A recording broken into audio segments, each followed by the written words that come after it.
So out of the box, Angular has support for fragments in links, which means that you can link the user down to another point on the page.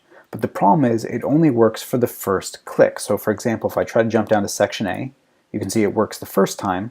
But if I click on A again while the fragment is still in the URL, nothing happens, right? None of these clicks work. I can click to another fragment and it'll work. And in fact, I can come back up to the top here. But again, anytime I already have a fragment in the URL, a subsequent click of the same fragment results in no change. And that's because the router looks at the event, sees that no navigation actually has taken place according to the URL, and then therefore doesn't perform any scroll of the viewport. Now we can fix this by polyfilling the second click or the subsequent clicks of the RouterLink directive. So let's take a look. So first, let me go into my polyfill here, and we'll look at this in a second. Let me just put my... So what I'm going to do here is import my polyfill directive, import it as a declaration, which means that everywhere I have the router link, I can now have the polyfill for it. And now if we come back here to the browser and we refresh, what we'll see is that if I go to section A, it works, and if I click on A a second time, you can see it works, and here it says using fragment polyfill, right? So again, first click works using the native router link directive. Subsequent link clicks will use the polyfill, and it will work for more than the second, of course. It'll work for any subsequent clicks of the polyfill. So let's take a look at how this works. But first, it's important to understand exactly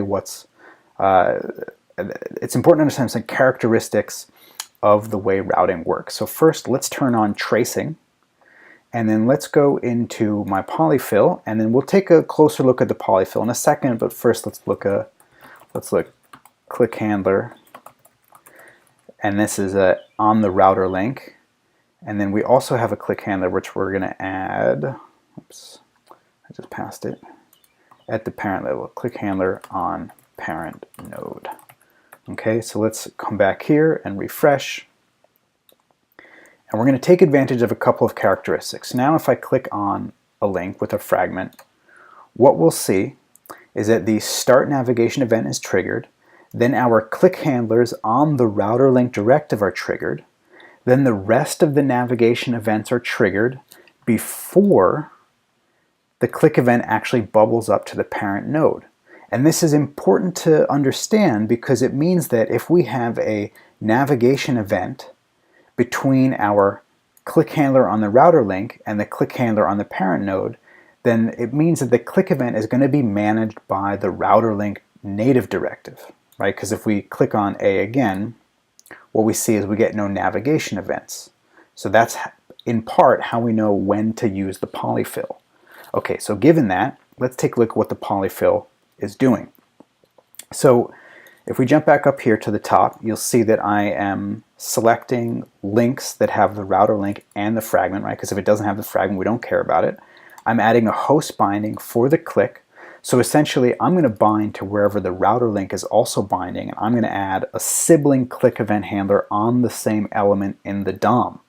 Now, if we jump down to the ng on init, what we'll see is that I'm also taking the element reference, going up to its parent, and I'm adding a subsequent click handler for the event higher up in the node. Now I'm also subscribing to events on the router and clearing this click event. Now the click event is being captured in the click handler of the router link. So the user clicks on a router link with a fragment. I'm tracking that event in the click event here. Then the DOM event is going to bubble up in the DOM tree. It's going to arrive at the parent, and I'm going to say if this click event is still being tracked and its default behavior has been prevented, which means that the native router link has taken over, then we know that that's the edge case in which we want to apply the polyfill. Now this first thing here, click event, if it's not being tracked, what it means is that one of the router events has fired in between the local click handler and the parent click handler. And again, remember, if we jump over here into the DOM, we can see that in between the local click handler and the parent click handler, we get a bunch of navigation events. So when those navigation events are detected, which is this, we're going to stop tracking that click event, which means that by the time we get up to the parent level click handler, this will be null, which means that we're not going to be using our polyfill. Now, the default prevented is important because what we don't want to do is scroll down if the user does something like hold down command and open up in a new tab, right? We didn't scroll down here because the event was not overridden by the native router link, because the router link wants the browser's native behavior to open that link up in a new tab, which will then subsequently scroll it down once the Angular application is loaded. So that's why the default prevented is important. Otherwise, we're going to be scrolling down unnecessarily. So anyway, it's a very small amount of code in the polyfill, but the polyfill takes advantage of a few key characteristics of the way the router link, and the DOM events all interplay. And that's important to understand, and hopefully Angular just adds support for this functionality such that I can keep clicking on the same fragment over and over again. But until they add that native support, hopefully this polyfill will at least be a step in the right direction for anybody who wants to implement something like this.